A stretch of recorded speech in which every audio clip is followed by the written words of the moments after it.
What would you say is your favourite animal? You could say dogs, cats, hamsters maybe? But today, we're going to be talking about horses. Horses have been here for thousands upon thousands of years. They've been in the background of generations and generations of the human race. They've gone from just being an animal to being rideable, a weapon of war, a sign of class, and now, education. But we'll get to that in a minute. Horses were found to be rideable so long ago, it actually isn't that well documented, so let's just go with the year 2. Well, they were domesticated in between 3000 and 4000 BC, but oh well. Once they were firmly established in society, they were eventually noticed as a sign of class, but then they were so common, it was basically a common form of transport. Over this period, however, dressage and equestrian had become a sport, but as the usage of horses slowly died out and technology progressed, these sports died out too, which brings us to now. Eastminster School of Riding encapsulates everything about what I just said. It's a public place where anyone can come and watch and pay £10 for a lesson, where you can learn more and more about not only how to ride a horse, but how to take it up and back down again, and how to properly take care of it. The school doesn't just focus on education, however, as it joins in shows, races and dressage, as well as giving jobs and helping this community, which in fact is another aspect of the school. Due to the senior workers all having similar lives and aspects and likes, they are basically one big family. Not only this, but the property, while being open to the public, is privately owned by a family with its own history. I'd say the community is it's quite positive, but very determined, because it's all kind of based off of like a history they had, because the property is privately owned.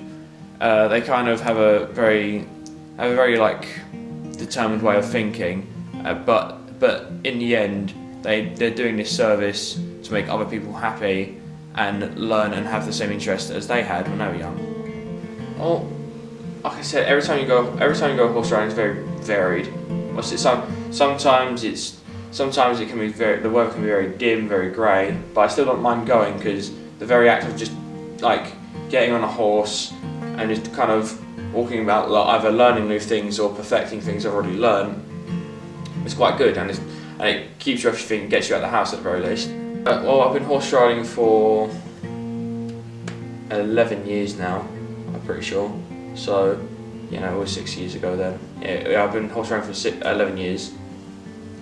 Impressive. Thank you for your time, Arthur. Thank you. Would you ever consider yourself going horse riding?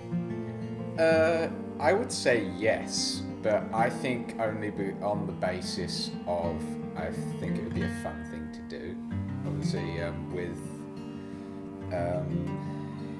people sometimes use it as transport, don't they, with carriages or whatever. But I'm not as into that as some people, so I would just do it as a sort of a pastime rather than a sort of mode of transportation.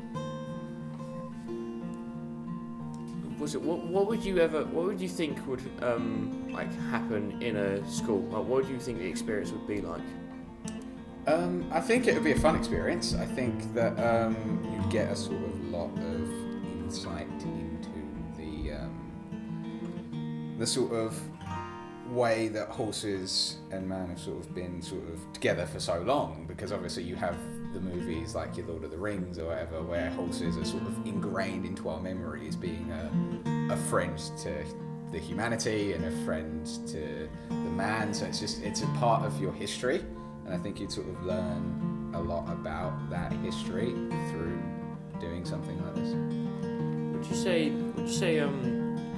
if you were to go, would you say the community there, or like the people who work there, both young and adult, what would you say that community would be like? I would think it would be quite a nice community. I feel like the community would be quite chilled out and quite sort of just nice to be around, nice to talk to, because of the sort of the idea of horse riding and the sort of how it makes you feel, because I would imagine horse riding either gives you a feeling of sort of relaxation if you're going sort of slightly slower on the horse, or maybe a bit of a rush if you're sort of maybe jockeying or doing a race or something like that. So it can give you different feelings, and I feel like that would reflect in